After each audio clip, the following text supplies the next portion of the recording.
Hello friends, welcome to SP home delight. ఈరోజు మన SP home డిలైట్లో ఒంటికి వేడి చేయకుండా ఎంతో కమ్మని రుచిగా ఉండే ఉల్లిపాయలు తినని రోజుల్లో కూడా చేసుకునే విధంగా బియ్యపు రవ్వ ఉప్మా అండి.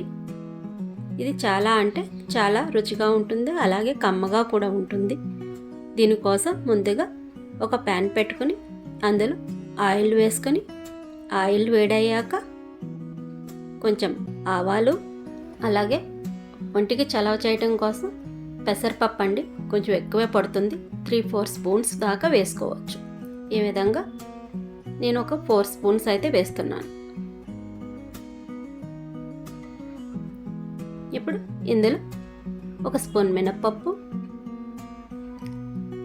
అలాగే కొంచెం జీలకర్ర కూడా వేసుకొని వేయించుకోండి. ఇప్పుడు ఇందులో ఒక 3 ఎండుమిర్చిని ఇలా ముక్కలుగా కట్ చేసుకుని వేసుకోండి. ఇవి కొంచెం ఒకసారి వేగిన తర్వాత కొంచెం కరివేపాకు కూడా వేసుకొని వేయించుకోండి. మీరు ఎవరైనా ఫస్ట్ టైం నా వీడియో కనుక చూస్తున్నట్లయితే నా ఛానల్ని సబ్స్క్రైబ్ చేసుకొని ఆల్ అని యాక్టివేట్ చేస్తే నేను ఏ వీడియో అప్లోడ్ చేసినా మీకు నోటిఫికేషన్ వస్తుంది. ఇలా పోపు దినుసులన్నీ బాగా ఫ్రై అయ్యాక 1 గ్లాసు రవ్వకి 2 గ్లాసుల వాటర్ చొప్పున పోసుకోవాలండి. ఇలా వాటర్ పోసుకున్న తర్వాత రుచికి సరిపడా సాల్ట్, అలాగే మరింత కమ్మదనం కోసం 1 స్పూను నెయ్యిని కూడా యాడ్ చేసుకోండి. ఇప్పుడు మూత పెట్టుకొని వాటర్ బాగా మరగనివ్వాలి.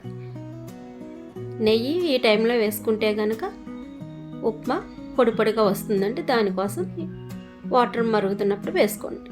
ఇప్పుడు వాటర్ బాగా మరిగిన తర్వాత 1 గ్లాసు రవ్వ వేసుకొని బాగా కలుపుకొని మూత పెట్టి మగ్గించుకోవాలి. చూడండి, ఈ విధంగా మగ్గిన తర్వాత మరొకసారి బాగా మిక్స్ చేసుకొని మరొకసారి మూత పెట్టి మగ్గించండి.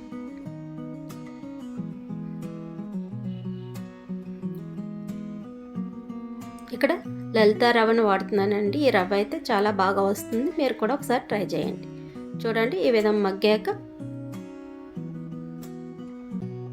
ఒకసారి కలుపుకొని స్టవ్ ఆఫ్ చేసుకోవటం అండి. అంతేనండి, ఎంతో టేస్టీగా ఉండే బియ్యపు రవ్వ ఉప్మా రెడీ. సర్వ్ చేసుకోవటమే. మీకు నా వీడియో కనుక నచ్చినట్లయితే మీ ఫ్రెండ్స్కి, ఫ్యామిలీ మెంబర్స్కి షేర్ చేయటం మర్చిపోకండి. Thank you for watching.